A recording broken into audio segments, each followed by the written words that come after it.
Hello and welcome to our Art and Architecture webinar series.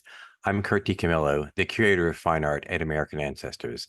I will be your moderator and virtual MC for today's event. American Ancestors is a nonprofit organization supported by our members and donors. We're the oldest and largest genealogical society in the world. We specialize in providing resources, research, and expertise that uncover the stories of families, family objects, and family homes. We are pleased to offer such programming for our members and friends around the world. When the glamorous, cosmopolitan, and popular King Edward VII died in May of 1910, the political, social, and cultural anxieties of a nation in turmoil were temporarily put aside during a summer of intense and ritualized mourning. A diverse but interconnected cast of characters, crowned heads and cabinet ministers, debutantes and suffragettes, artists and murderers, came together to bid a farewell to a much-loved monarch who had personified his age. In today's lecture, Martin Williams will tell the story of this watershed moment as one era slipped away and another took shape. I would like to thank the Joseph and Robert Cornell Memorial Foundation for their generous support of the Art and Architecture webinar series. London-based Martin Williams is a writer and social historian who specializes in the first half of the 20th century, holding degrees in English studies and art history from Oxford Brookes University. He has worked at Christie's, Bonhams, and Sotheby's Institute of Art. Martin is a regular contributor to Country Life magazine and has an international following on Instagram, where he discusses art, architecture, fashion, film, and royalty. Please join me in welcoming Martin Williams. Thank you very much for such a warm and generous introduction, Curt. It's an enormous pleasure and indeed an enormous honor to be invited to contribute this talk to American Ancestors. In a spirit of complete transparency and candor, I must confess that I'm also a little bit daunted. Although I am by now experienced at speaking in front of live audiences at home and abroad, this is actually the first online lecture I've ever delivered. So I trust that you and my listeners will bear with me whilst I find my feet and hopefully hit my narrative stride. I certainly look forward to fielding some interesting questions at the end. As you've explained, Curt, the substance of today's talk is derived from my book, The King is Dead, Long Live the King, Majesty, Mourning and Modernity in Edwardian Britain, which was published here in the UK last year, hitting the shelves in the US 6 months later, so in October 2023. An overarching survey, what my editor describes as a conversation piece, of the diverse and complicated political, social, and cultural events that bubbled beneath and threatened to disrupt the outwardly placid surface of Edwardian Britain in and around the year 1910.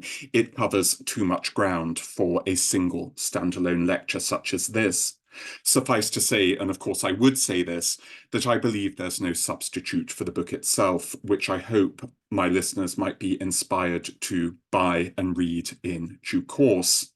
And to incentivize them further, let's dive into the substance of today's talk.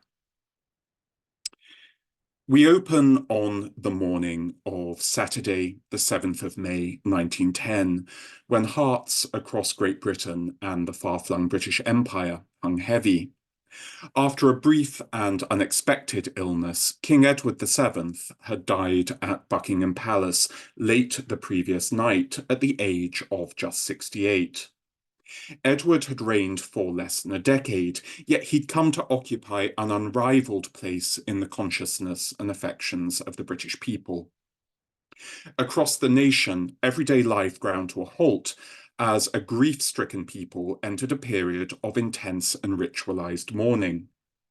In London's West End, fashionable department stores such as Harrods, Debenham and Freebody, and the brand new Selfridges, which had opened on Oxford Street only the previous year, 1909, were, as the Illustrated London News put it, literally besieged, with customers clamouring for the black clothes and accessories demanded by etiquette and sincere emotion.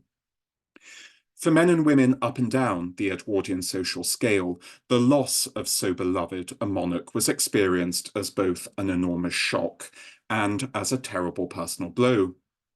Jean Lady Hamilton, the wife of a high-ranking army officer, expressed the prevailing sentiment when she wrote in her diary that with Edward's death, the meaning of everything seems gone for the moment. Now, in order to understand how Edward VII had come to enjoy such tremendous popularity as a monarch, I think we first need to understand something about him as a man. Albert Edward, known to his relatives throughout his life as Bertie, had been born at Buckingham Palace in November 1841. He was the oldest son of the young Queen Victoria and her German husband, Prince Albert.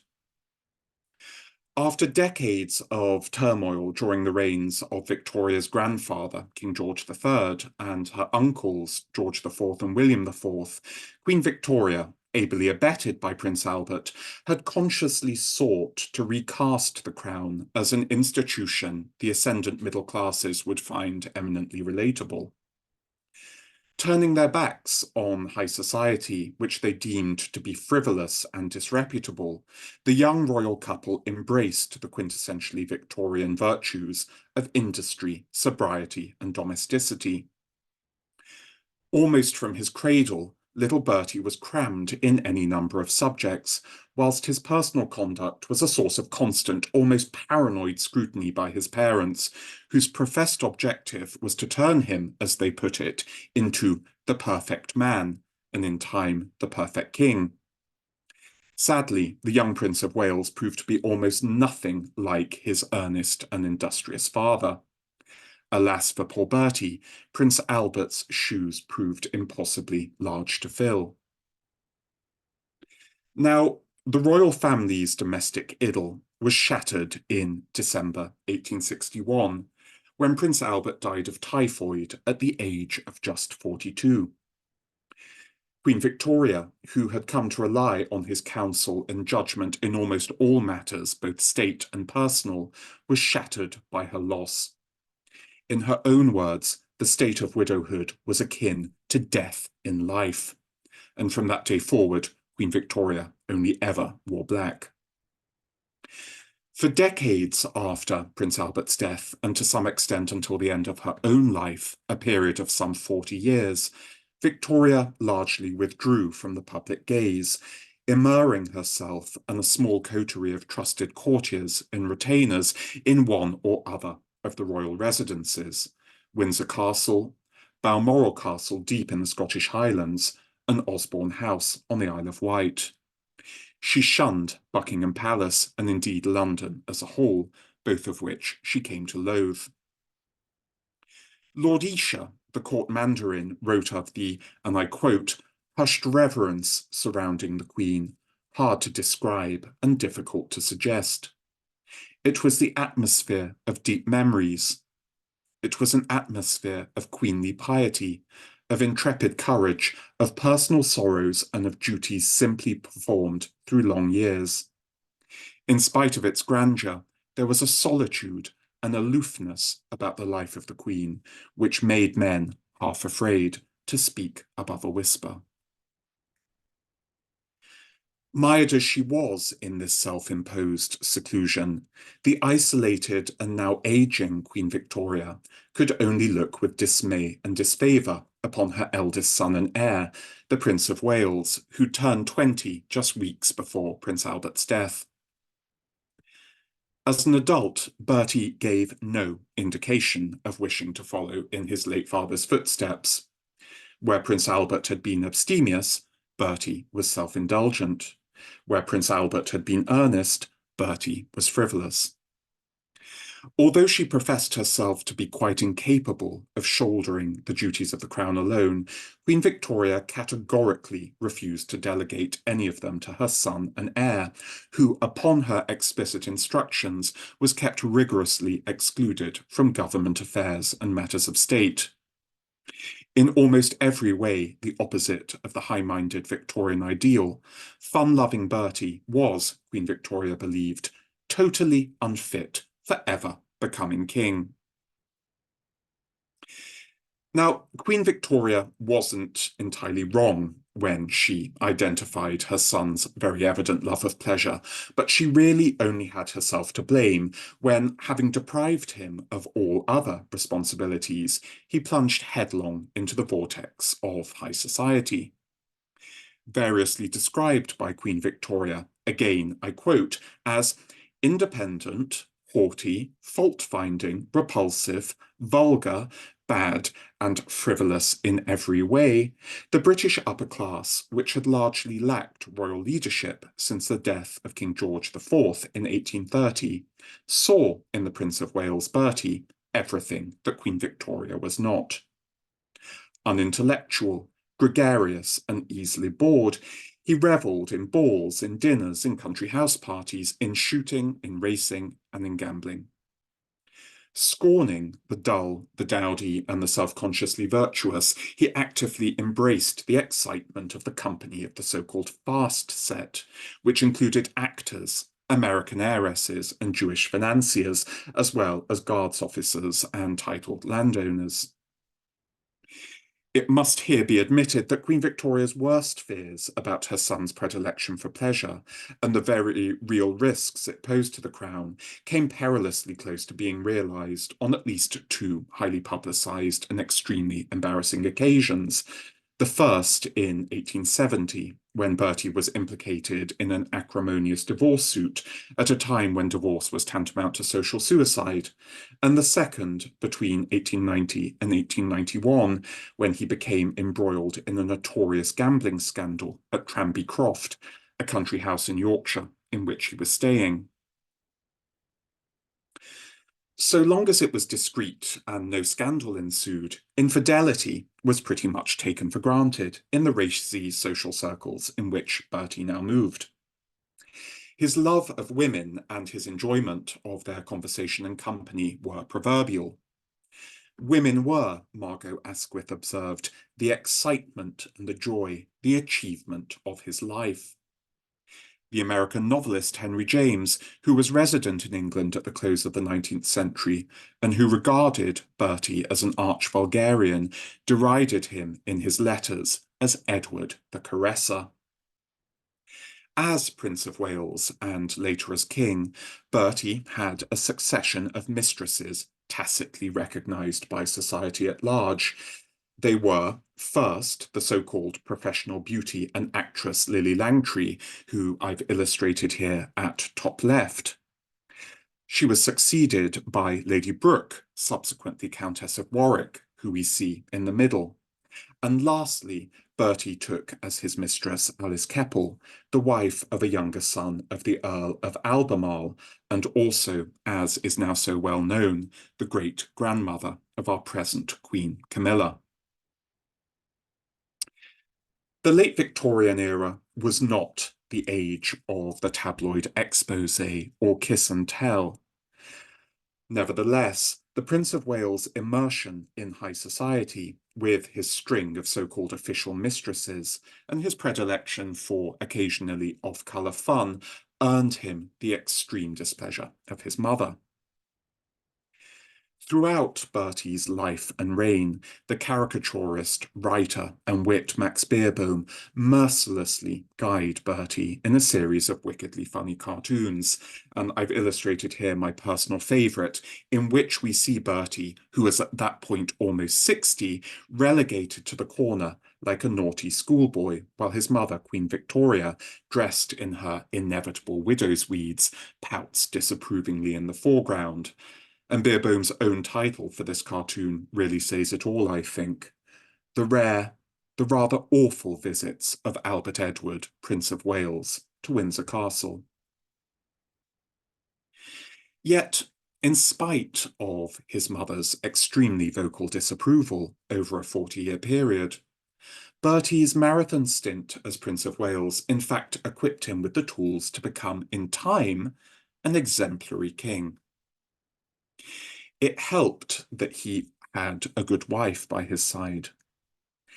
In 1863, Bertie married Princess Alexandra of Denmark.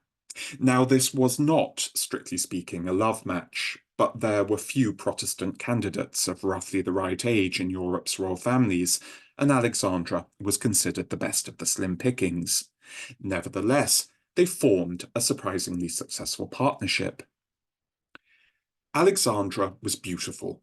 She was glamorous, she was gracious, and everybody, and this included her notoriously hard-to-please mother-in-law, adored her.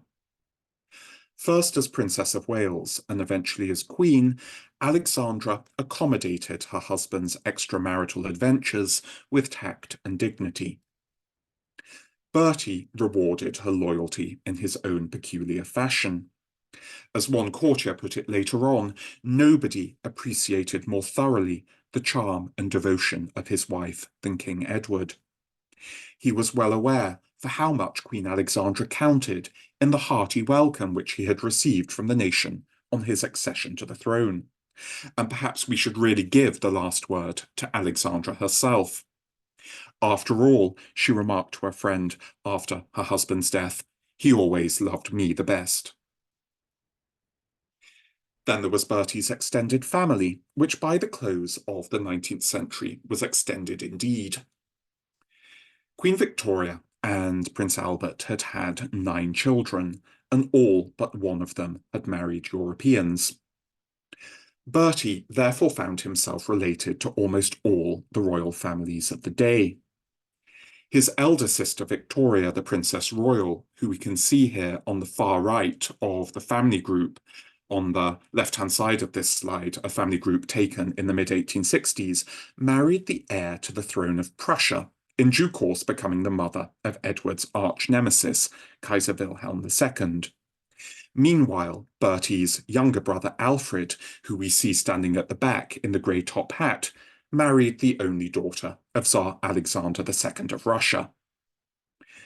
Through his own marriage to Alexandra, Bertie was further bound to the royal families of Denmark, where Alexandra's father and brother were kings, Greece, where another of Alexandra's brothers was king, and Russia, where Alexandra's sister was the mother of the future Tsar Nicholas II. That meant that through an extremely complicated web of family connections, Bertie came to enjoy privileged and even unprecedented access in almost all the courts and capitals of Europe. Indeed, the various royal families of the 19th century were so sprawling and interconnected that even Queen Victoria, the matriarch, who we see here painted by Tuxen on the occasion of her Golden Jubilee in 1887, was somewhat befuddled. She referred to the clan collectively as the royal mob. Quite apart from these remarkably wide-ranging family connections, Bertie was always on the go. As we've seen, he was largely denied official responsibilities at home, and so he became more peripatetic than any Prince of Wales in history. From his late teens onwards, he travelled to Canada, to the US, to Russia, to Egypt, and to India. He was particularly passionate about France, which he loved almost as much as his native Britain. In the satirical cartoon I've illustrated here on the right, he's depicted quite literally skipping over the English Channel to Paris, which he did regularly and on the slightest provocation. Now, these travels meant that Bertie was able to develop infinitely wider horizons than his antisocial and stay-at-home mother, building a network of influential friends and contacts across the continent, thereby enhancing his public profile and international prestige no end. By bringing him into contact with a vast array of people, Bertie's international peregrinations also enabled him to further burnish what we would call his interpersonal skills, which everybody agreed were excellent. Meeting him as a young man, a distinguished English academic described him as the nicest fellow possible, with extremely good wits, possessing also the royal faculty of never forgetting a face. Yet, even taking the smooth with the rough, when Bertie finally came to the throne at the age of 59, on the death of his mother, Queen Victoria, in January 1901, Many people, remembering only his occasional scrapes and missteps, feared the worst. Victoria herself is on record as having stated that she foresaw nothing but misery in her son's succession. Meanwhile, the deeply pessimistic Henry James, who we met a few slides ago, declared that with Queen Victoria's death, after what was then the longest reign in British history, the wild waters are upon us now. Yet, to almost everyone's astonishment, King Edward VII proved himself to be one of the most successful, moreover extraordinarily popular monarchs Britain has ever known. Contrary to expectation, his apparent vices as Prince of Wales had left him remarkably well equipped for his new role as king. In no small measure, that was because Edward proved himself to be a one-man antidote to the prudery, censoriousness, and buttoned-up morality of the Victorian era, which was, by the turn of the 20th century, well past its sell-by date. Under Queen Victoria, the British had grown accustomed to the power and prosperity conferred upon them by the British Empire and the Industrial Revolution. Now, at the beginning of a new century, they were willing to dilate, to enjoy themselves in the reign of a new king who, in the words of one contemporary, had spent his life to date transfiguring pleasure into an art. Perhaps it was Lord Granville who put it best when he observed that whereas Bertie's father, the late Prince Albert, had been generally disliked because he had, I quote, all the virtues which are sometimes lacking in the Englishman, his son, Edward VII, was loved because he had all the faults of which the Englishman is accused. Sure enough, Edward's charisma and cosmopolitanism soon paid extremely tangible dividends. By the turn of the century, Britain was looking to move away from the policy of so-called splendid isolation to which it had until then adhered. Even so, it was by no means certain where she could look for a European alliance. In view of future events, it's perhaps ironic that initially, at least, thoughts had turned to an alliance with Germany. Edward VII had other ideas.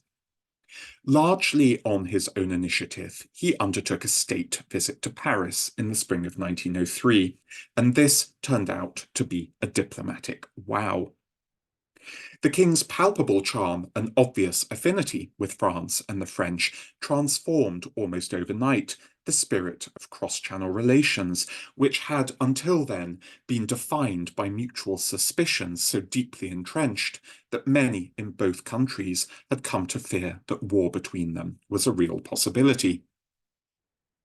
It was due in no small measure to Edward's hands-on influence and extremely demonstrable goodwill that the conditions were created for the brokering the following year in 1904 of the so-called Entente Cordiale, which in the words of one French newspaper consecrates the abolition of a past of apprehension and disquietude and shows to both the British and the French Europe in a new light.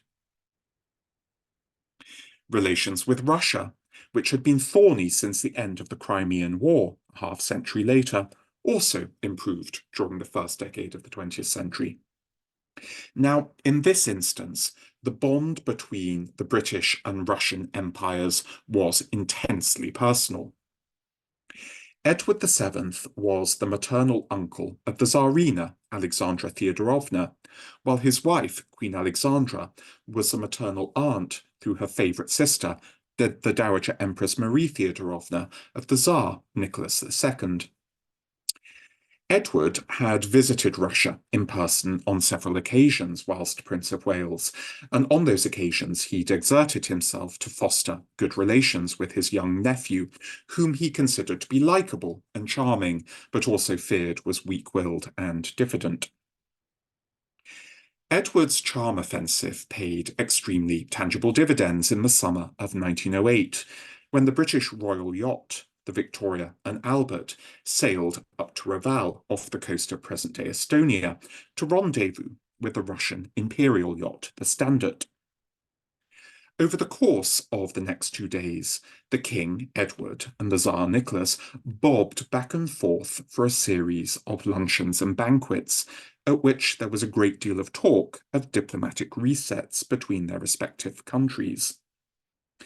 Edward became so carried away on the tide of mutual amity that on the spur of the moment he created his nephew, the Tsar, an admiral of the British Navy, a well-meaning gesture that infuriated the Prime Minister Herbert Henry Asquith, who hadn't been consulted in advance. The following summer of 1909, during Cowes Week, the Russian imperial family sailed down to the Isle of Wight to call on their British relatives. Although it was stressed that the exchange of visits between the British and the Russians were essentially an extended family reunion, the diplomatic symbolism was lost on nobody. The Tatler declared that the entente cordiale between England, France, and Russia seems to ensure the peace of the world for at least the next generation, words that, with the benefit of hindsight, positively drip with hubris. On the national as well as the international stage, Edward VII was a breath of fresh air, ringing the changes after the stale and stuffy reign of his aged and antisocial mother, Queen Victoria. As Prince of Wales, Edward had, as we've seen, ruled as the king of high society. As actual king, he swept into the dark and dismal Buckingham Palace, like, in the words of his grandson, the Duke of Windsor, a Viennese hussar bursting into an English vicarage. Mountains of knickknacks, family mementos, and dusty Victorian clutter were banished overnight.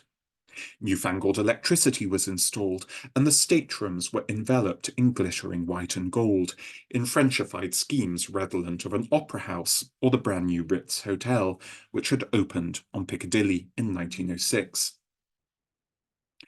Theatre-loving Edward was a consummate showman.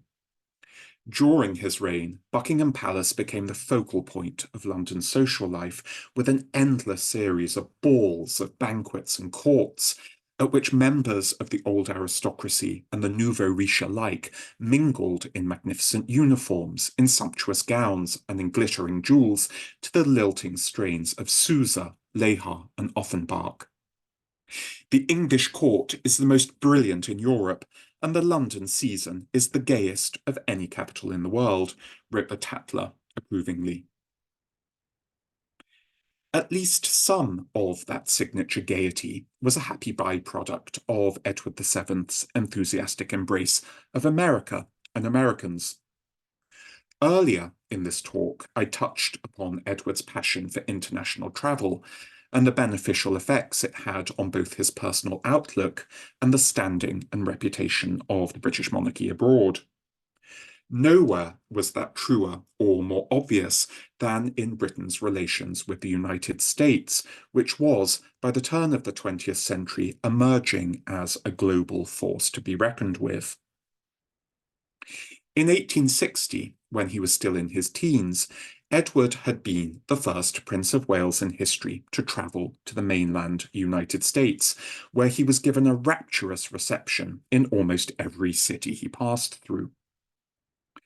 The climax of his triumphant tour came in New York, where he was feted with a parade down Broadway and a wildly oversubscribed ball at the Academy of Music. I'd argue that Edward's early exposure to America and Americans and his sincere appreciation for their open-handed hospitality and demonstrable goodwill made a significant, at any rate highly symbolic, contribution to the gradual improvement of transatlantic relations, both political and diplomatic, an improvement some historians have come to refer to as the Great Rapprochement. The increasing friendliness between Great Britain and the United States encouraged rich and socially ambitious Americans to flock to London in their droves, where they were guaranteed a warm reception at the Edwardian court and in the glittering cosmopolitan circles in which Edward was the dominant figure. Over the last few years, a huge amount has been written about the cash for coronets phenomenon, which saw dozens, if not hundreds, of American heiresses marry impecunious British peers. Even so, I find it impossible to overstate the impact the so-called dollar princesses had upon the composition, outlook, and style of the Edwardian British aristocracy. When Consuelo, Duchess of Manchester, died in 1909, the mighty London Times paid an effusive tribute to a woman who had been among the earliest of the American so-called invaders and who had long been numbered among Edward's most intimate friends. Consuelo's high intelligence, sunny nature, and uncommon personal charm were identified by her anonymous obituarist in the Times as quintessentially American traits. Moreover, they had, over time, come to exert, and I quote, a profound physiological influence upon a certain stratum of the British upper class. During the reign of Edward VII, that influence was demonstrated most conspicuously in the favour he showed to the US ambassador to the court of St. James, Whitelaw Reid, who was posted to London in 1905. Rich, sophisticated, and extremely sociable, Reid's tenure coincided with the seemingly unstoppable rise of Americans in British high society. Edward VII liked Ambassador Reid enormously. And when it looked like Reid might be recalled to the States by the Taft administration, the King made a personal intervention with the Foreign Office to have him remain in London indefinitely. The cherry on this transatlantic sundae was dropped into place in the summer of 1908, when Reid's daughter Jean, who I've illustrated here on the right, married one of Edward VII's favourite equerries, John Hubert Ward, who was a younger son of the Earl of Dudley. It was as a mark of special favour that the King permitted their wedding to take place in the Chapel Royal at St. James's Palace, and he subsequently stood as godfather to the Wards' eldest son. In the final analysis, however, it was Edward VII's personal qualities that most endeared him to his people. Even more than his extreme visibility, his love of glamour and pageantry, and his extramural diplomatic activities that enhanced the profile and influence of the crown at home and abroad, his success as both a monarch and a man was assured by what was, by all accounts, his truly extraordinary charisma. Regardless of their social standing or political persuasions, Edward made all of his subjects feel special. In an age when domestic servants were often treated by their employers like animate sticks of furniture, Edward never failed to thank them personally for their attentions. Whenever a beggar hollered a greeting at the royal carriage or automobile as it drove by, Edward would be sure to tip his hat in acknowledgement.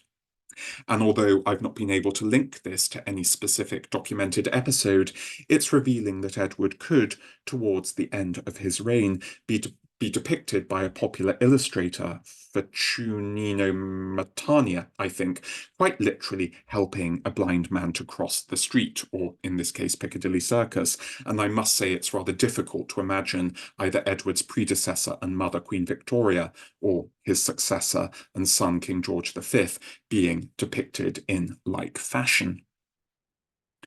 Lord Esher described Edward VII's charm as invincible.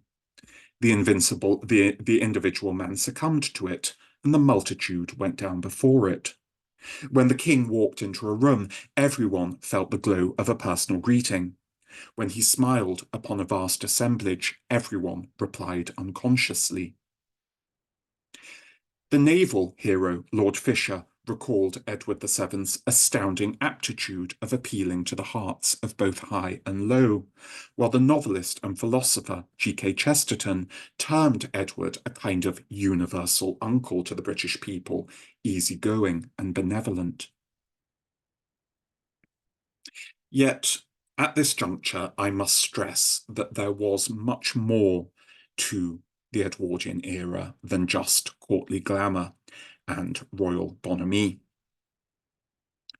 Although it's easy to view the first decade of the 20th century through rose-tinted spectacles, inevitable perhaps in light of our acknowledgement of what would come after, Edwardian Britain was in fact agitated by personalities and events that threatened to tear apart the status quo and were, even before the fateful year 1910, poised to erupt in multiple places. Now, I won't attempt to summarize these complicated movements now. You can read all about them if you're minded to buy my book, but two events and movements in particular exercised Edward in his final years. The first was the warfare that broke out between the Liberal government of Prime Minister Herbert Henry Asquith and the Tory-dominated House of Lords over the Lords' rejection of the so-called People's Budget of 1909. The ensuing battle royal between elected government and hereditary privilege, for we should remember that at that stage the Lords could reject any bill sent up to them by the Commons, threatened to embroil Edward very much against his will in party politics by forcing him to exercise his royal prerogative to create new peers, thereby favouring the Liberal agenda over the Conservative one. This, the instinctively conservative Edward VII was extremely reluctant to do. In his final months, he became so embittered towards Asquith and the Liberal government that he actually flirted with the idea of abdication. Simultaneously, there was a suffragette movement which struck at the very heart of the Edwardian patriarchy. No matter how highly educated or financially independent, no British woman during the reign of Edward VII was eligible for the vote. Founded by the messianic Emmeline Pankhurst in 1903, the Women's Social and Political Union, or WSPU for short, expanded its network and national outreach at a truly astonishing rate. In the process, the suffragettes, as they came to be called, adopted ever more coercive, confrontational, and ultimately violent methods to force the government to capitulate to their demands. Edward VII may have loved women individually, but on this score at least he proved himself to be on the wrong side of history. Like many of his subjects, he deplored the conduct of the suffragettes. Thank heaven those dreadful women have not yet been enfranchised, he growled to his son, the Prince of Wales. In the year of his death, 1910, Mrs. Pankhurst and her adherents were, in the face of continued intransigence in Westminster, poised to declare all-out war on the establishment. The Edwardian era was, too, a period of truly dizzying technological progress. In it, I maintain that it's possible to discern the sprouting seeds of the advantages, but also the upheavals, of what was to prove a century of unprecedented tumult. Edward, who had acquired his first automobile the year before his accession in 1901, was an enthusiastic motorist, and he did much to promote motoring as both an effective means of locomotion and as a fashionable pastime. In the space of just 6 years between 1904 and 1910, the number of motorised vehicles on Great Britain's streets more than quadrupled, from under 25,000 to 185,000. During that same 6-year period, the number of horse-drawn vehicles fell from 450,000 to just 110,000. More significant still, the final months of Edward VII's reign witnessed the greatest technological coup of the era, when the French aviator Louis Blériot made the first ever crossing of the English Channel by aeroplane in July 1909. Blériot's flight took a little over 30 minutes, yet within hours of landing, he found himself the most celebrated man in Europe. 500,000 spectators were on hand to greet him when he alighted from his train at Victoria Station in London, en route to a celebratory luncheon at the Savoy Hotel. There, lip service was paid to the ideals of peace and European unity, yet it was perhaps revealing that the very first British dignitary to greet Blériot was Richard Haldane, the Secretary of State for War, who told him that his feat marked the beginning of a new era, and a worryingly uncertain one at that. And so it was against this backdrop of luxury and optimism, but also of tension and change, that King Edward VII died on the 6th of May 1910. At the age of just 68, he had long been showing the signs of his terminally self-indulgent lifestyle. Owing to his inordinate love of rich food, he was very considerably overweight, whilst his addiction to tobacco, he'd smoked innumerable cigars and cigarettes every day of his life since he took up the habit at the age of 19, had weakened his constitution, making him prey to recurrent bouts of bronchitis and other respiratory ailments. Even so, nobody expected Edward to succumb when he did, just days after his return from his annual holiday in Biarritz with his mistress, Alice Keppel. Almost until his final hours, Edward had remained active, granting audiences and fulfilling public engagements. When an aide pleaded with the king to take to his bed, Edward refused point blank. No, he insisted, I shall work until the end. Of what use is it to be alive if one cannot work? When, after a self-imposed moratorium, the press finally broke the news that the king was fast failing, thousands of his stunned subjects from every class and walk of life flocked to keep vigil outside Buckingham Palace. At one point, a grief-stricken beggar in ragged clothes shouldered his way through the crowd. Gazing up at what he believed to be Edward's bedroom window, he shouted, "God bless you, Ted." It was once more proof of the immense affection in which the king had come to be held by his people. As the nation entered a period of deep and protracted mourning for their beloved king, preparations began for Edward's funeral. Although his son and successor, King George V, scotched the suggestion that his father should be laid to rest in Westminster Abbey, he did agree that Edward should lie in state in Westminster Hall for a 3-day period in order that his grieving subjects could pay their last respects. Now, we must remember that in 1910, this was a genuine innovation. The very first lying in state, that of the former Prime Minister William Gladstone, had only taken place in Westminster Hall 12 years earlier. No previous monarch had ever been laid in state in London. In the event, it far surpassed expectations. Bringing the late king into the bosom of his sorrowing people, his coffin was viewed by hundreds of thousands of members of the public who queued for hours for the privilege. And here, I think I should explain that far from being in any way opportunistic, my book was actually in train from 2019. Now, as we now know, it would eventually be overtaken by the sad events of September 2022, with the death of Her late Majesty, Queen Elizabeth II. Only a very tight deadline, as I battled to bring my book to completion, prevented me from joining the now legendary queue outside Westminster Hall for myself. As it was, I had to content myself with watching on my television screen scenes being enacted in 2022 that were virtually identical to those of May 1910, which I'd researched in depth and written about at length. Once the 3 days of Edward's lying in state were over, his flag-draped coffin with the royal regalia arranged on top was pulled through the streets of London to Paddington Station, from where it would be conveyed to Windsor Castle for interment in St. George's Chapel. Millions of spectators, all of whom were clad in the deep black of full mourning, lined the processional route.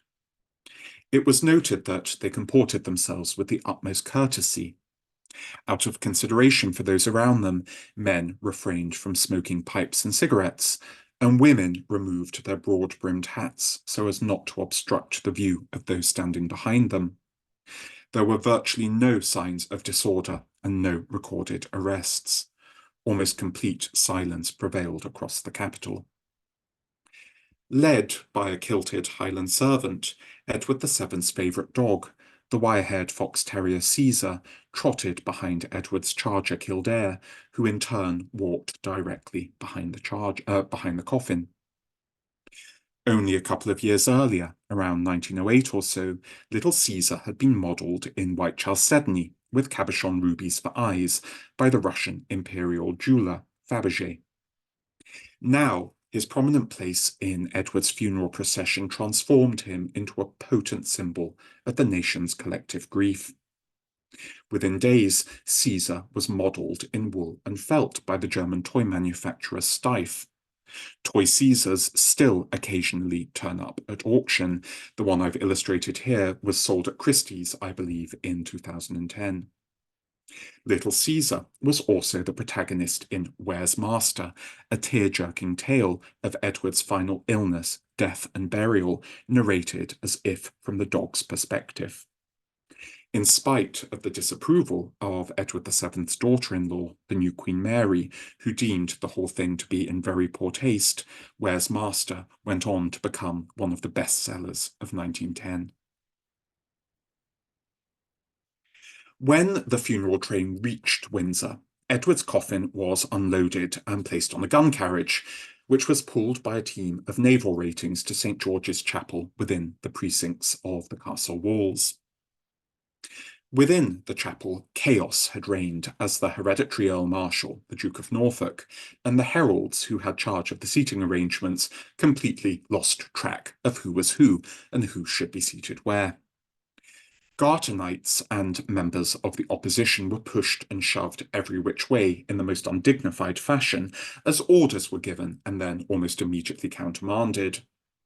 Amid scenes of confusion, scarcely anybody noticed the discreet arrival of the late king's mistress, Alice Keppel, who slipped into the chapel via a side door.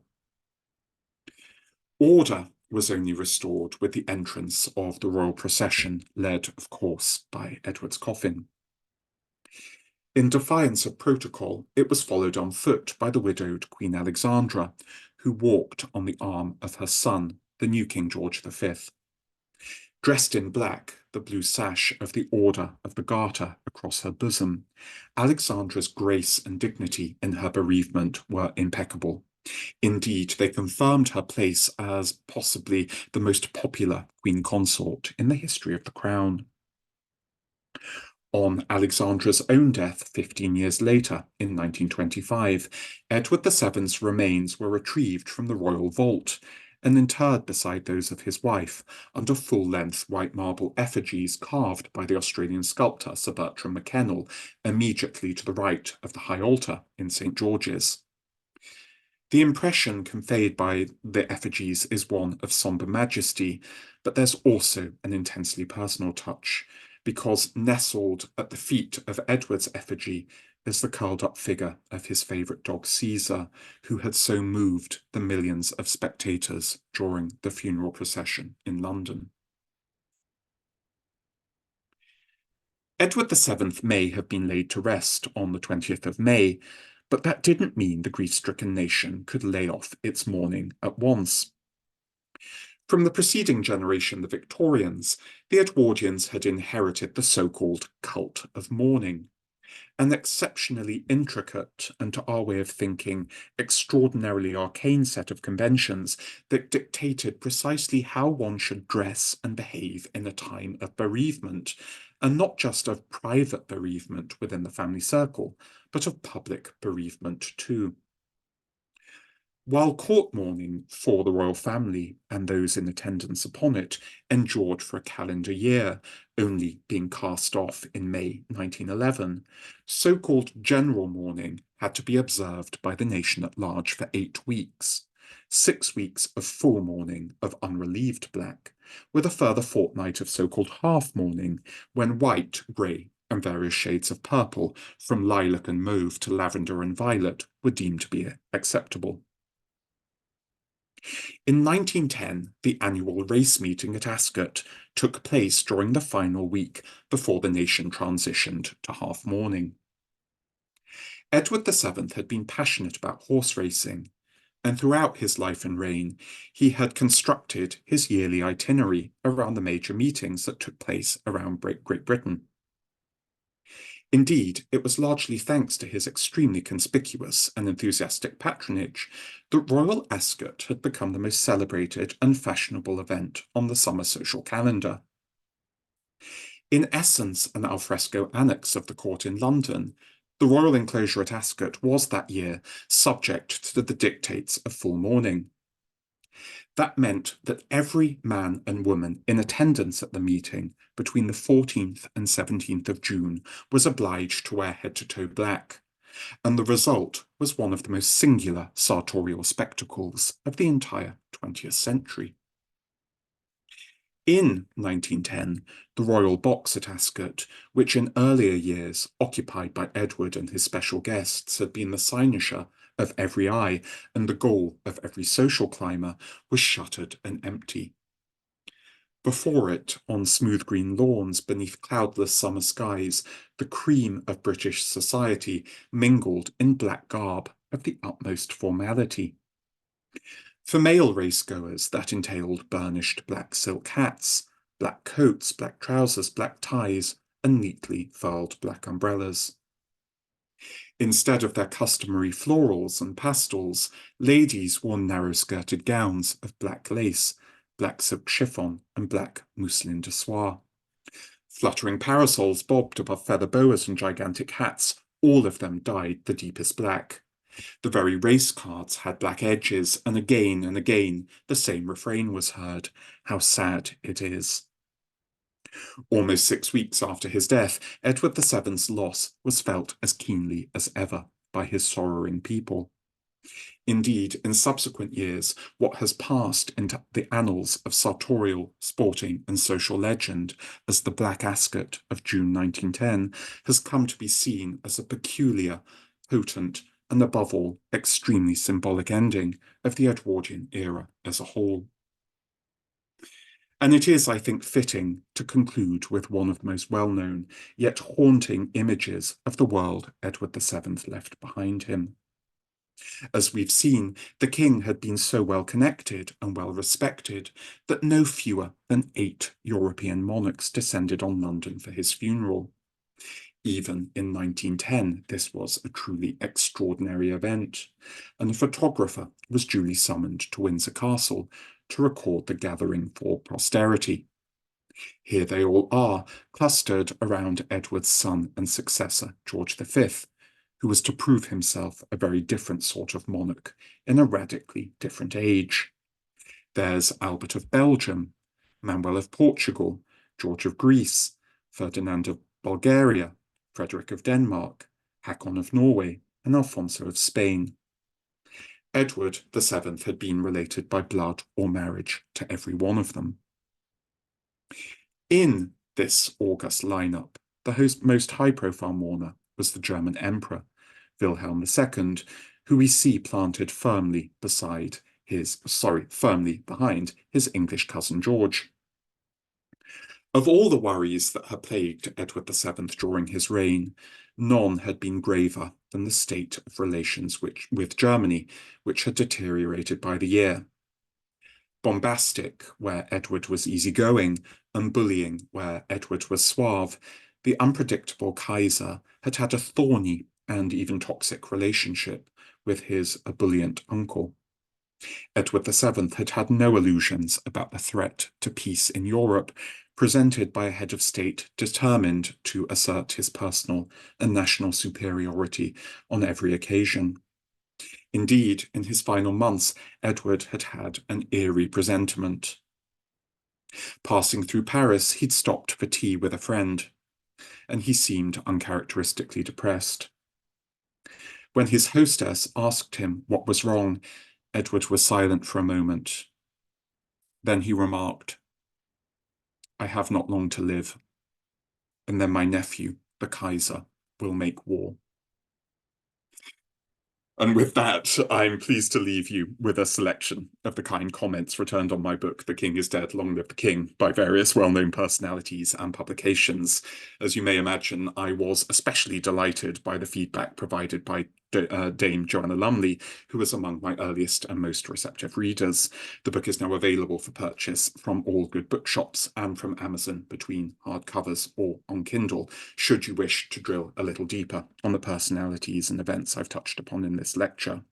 If you do manage to acquire a physical copy, I hope you'll appreciate the violet end papers, which I lobbied hard for, purple being, as I alluded to earlier, one of the colours of Edwardian half mourning and of royal mourning in particular. And with that, I will re-entrust myself to Curt's extremely capable hands. Thank you so much for listening, and I look forward to fielding any questions you may have for me. Wow. Thank you, Martin, for that fascinating presentation. I should also say that I finished reading the book about 2 months ago, and I really couldn't put it down. I cannot recommend it more highly. Before we get to your questions, we have some upcoming programs that I would like to mention. On October 4th, I'll be presenting an online lecture entitled Greed, Lust, and Murder, King Henry VIII, the Tudor Court, and How It Changed England Forever. And then the very next day, I'll be leading a walking tour of Boston's historic Back Bay. And then finally, on November 1st, we have the wonderful Christopher Ridgway, curator at Castle Howard, who will be presenting an online lecture entitled 300 Years of Castle Howard. Now let's get to your questions. Go ahead and type your query into the question panel, and we will answer as many of them as we can in the time provided. I'm going to start first with Alexandra. Do you think that she ever recovered from Edward's death? Evidence would suggest that she did not, I'm sad to say. I rather feel, and my basis supports this, that she did rather lose her way as a widow.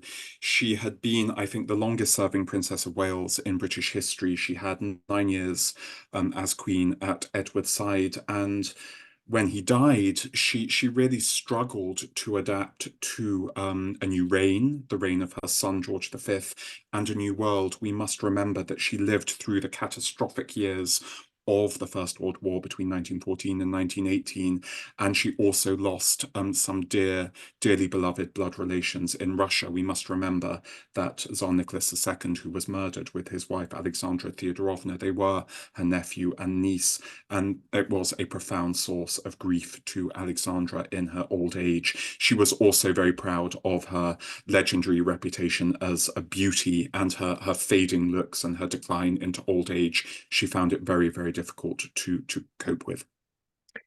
We know she was Danish. Do we know if she spoke English with a heavily accented Danish voice? That's actually a really interesting question, Curt. Do you know, I believe that Edward VII was never recorded, so there is no Ah, record of his voice that I'm aware of, and I do not believe there is any record of Alexandra's voice either. If anyone comes across a recording of either Edward or Alexandra, please let me know. I do not believe they exist, but I'm willing to be proved wrong. I think she spoke and wrote fluent English, but with a Danish inflection until the end of her life. right. One last question about Alexandra. Do you think she resented the affairs of her husband? Ooh, that is a good question. We know that Alexandra didn't relish Edward's well-known infidelities, and his liaison with Lady Brooke, subsequently the Countess of Warwick, during the 1890s, put a particular strain on their relationship. But Alexandra, as Princess of Wales and Queen, was a woman of her time, and she accepted the situation as many wives of her class and generation were obliged to do. She put on a brave face, and she generally behaved with grace and dignity, demonstrating courtesy and even cordiality to her husband's mistresses when she felt it was sensible to do so. We do know that as Queen, Alexandra was chronically unpunctual and often kept her very organized husband Edward waiting when she knew it was torture for him to do so. And it's hard not to suspect that that was a subtle form of revenge, or at the very least, the exercise of soft power over a relationship she couldn't always control. Wow. Linda asks, did the king prepare his son George for his role as monarch better than Victoria did for Edward? No, I don't think he did. I haven't drilled down so much on the early years of the reign of King George V, but we must remember that no one expected Edward VII to die when he did, not least Edward himself, who was in something of a state of denial. And when he died in May 1910, there were various political crises that George was required to pull his head into very swiftly indeed, because he had not been prepared by his father. And actually, the war in Parliament between the Liberal government in the Commons and the hereditary House of Lords was actually suspended as a mark of of courtesy and kindness towards the new king whilst he found his feet. It was felt in Parliament that George really needed some time to get to grips with the issues at stake. Ruth asks, oh, first she says, she enjoyed your book so much and the lecture, and Oh, she's thank you hope very much, Ruth. she wants to know if you can tell us what happened to Mrs. Keppel after his death. Okay, so yes, I can, absolutely. So Mrs. Keppel, she leaves London, she withdraws from the public eye, and she goes on a visit to Ceylon, present-day Sri Lanka, where she deposits her two young daughters on the tea plantation of Sir Thomas Lipton, I believe. And then her daughters are sent back to Germany, where they go to finishing school, whilst Mrs. Keppel continues on a round-the-world voyage. She goes to China, and eventually, after a year or so, she returns to London. She's aged prematurely. Her hair has gone completely white, I like to think as a mark of grief over the death of Edward VII. And Mrs. Keppel wastes absolutely no time in ensconcing herself as one of the queens of London society. She was almost universally loved and respected by everybody in London society. She throned in a palatial house in Mayfair. She was a model of discretion. She never wrote a memoir or published any of her correspondence with the king. And when, at the time of the abdication crisis in 1936, when Edward's grandson, Edward VIII, abdicated the throne to marry Wallis Simpson, Mrs. Keppel was heard to sigh, "Things were done much better in my day." um, Jerry asks if the king left a mark architecturally in London. He certainly did, yes. I mean, Edward was not necessarily an aesthete as we would understand it. His interest in cutting edge art and literature, and the literature and art of his reign, was indeed cutting edge. The year 1910 actually witnessed one of the seminal moments in the history of modernism in Great Britain. Edward VII didn't really engage with any of that. Edward VII was, however, what I would describe as a showman, and he had a great interest in how things looked, how things appeared, and that stemmed from clothing to interiors and architecture. He was very keen on France, as we've seen. He was very keen on French style.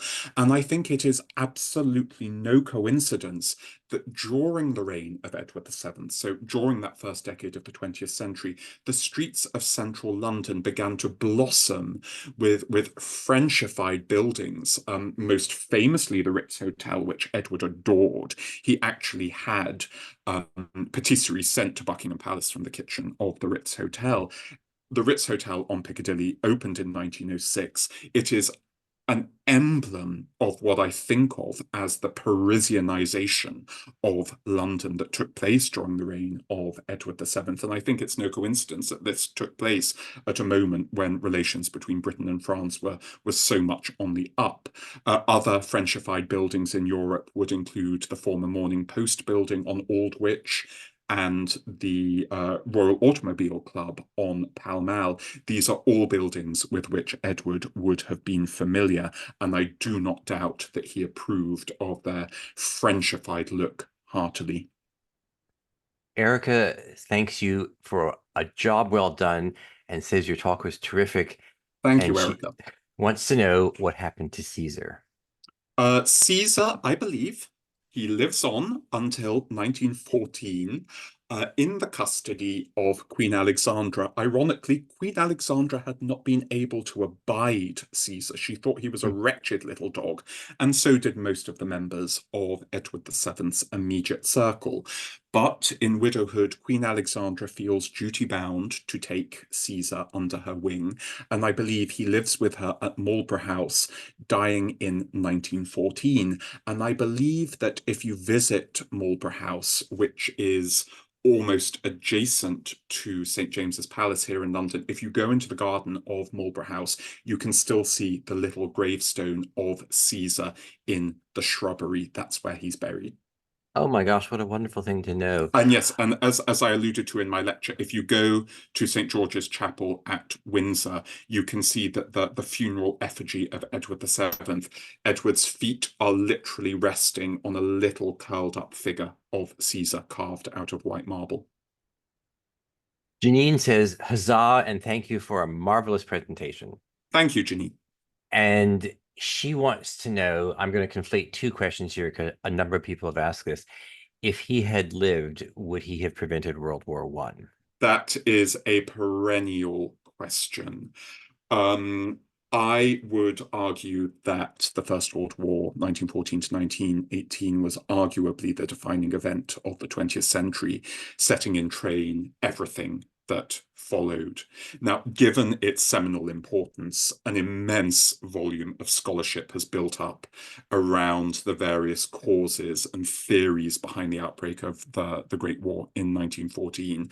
So many arguments and theories have been advanced by world-class historians, it would be impossible to synthesize them in a library of books, let alone one book, my own book. Now, during the First World War, Edward, who during his reign had cemented British alliances with France and Russia, was framed by many in Germany as a convenient scapegoat for the outbreak of war in 1914, just as the British framed Kaiser Wilhelm II in their turn. But that notion is extremely simplistic, and it does not take into account the complex interplay of geopolitical fault lines and flashpoints, which had been evolving for years and which continued to evolve after Edward's death in 1910. I do believe that Edward recognized the vital importance of peace in Europe, and as king, he worked assiduously to maintain it while simultaneously preserving the honor, as he put it, of Great Britain and its interests. There's no doubt that the outbreak of war in 1914 would have horrified him, and I don't doubt that he would have done everything in his power to avert it. Would he have succeeded? We will never know. Personally, I have my doubts that any man could have single-handedly prevented that global cataclysm.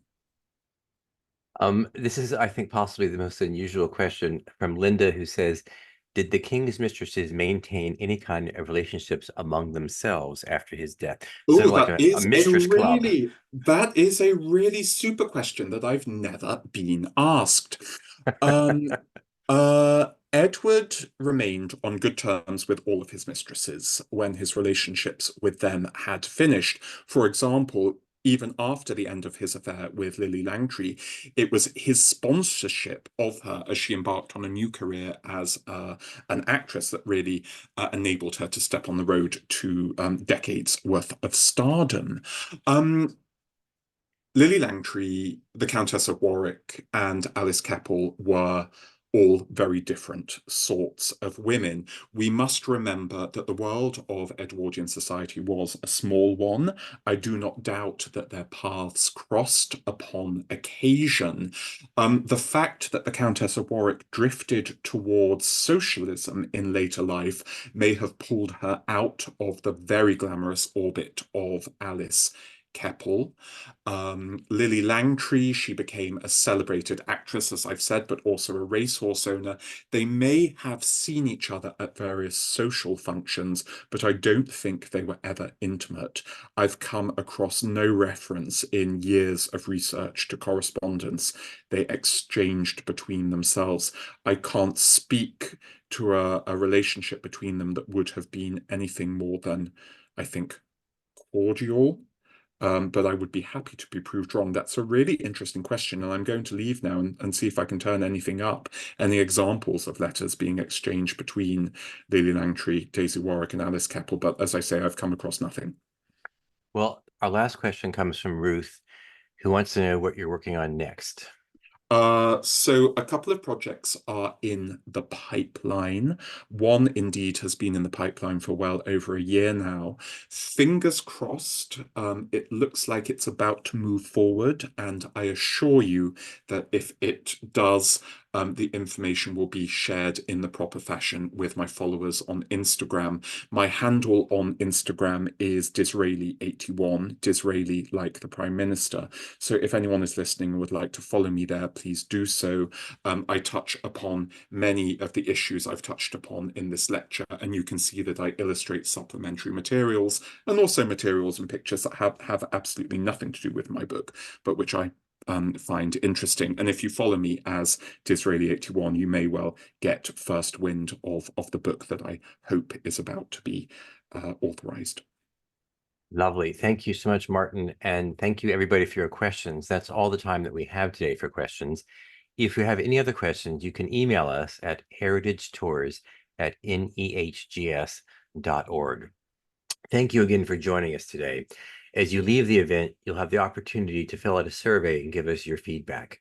As we continue to expand our webinars and online offerings, any and all feedback is extremely helpful and appreciated.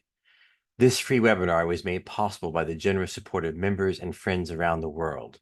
Please consider making a gift to American Ancestors to keep these programs free and create more programs for you and others to enjoy. Stay safe, stay healthy, and I hope to see you soon again on our future online programs. Goodbye for now.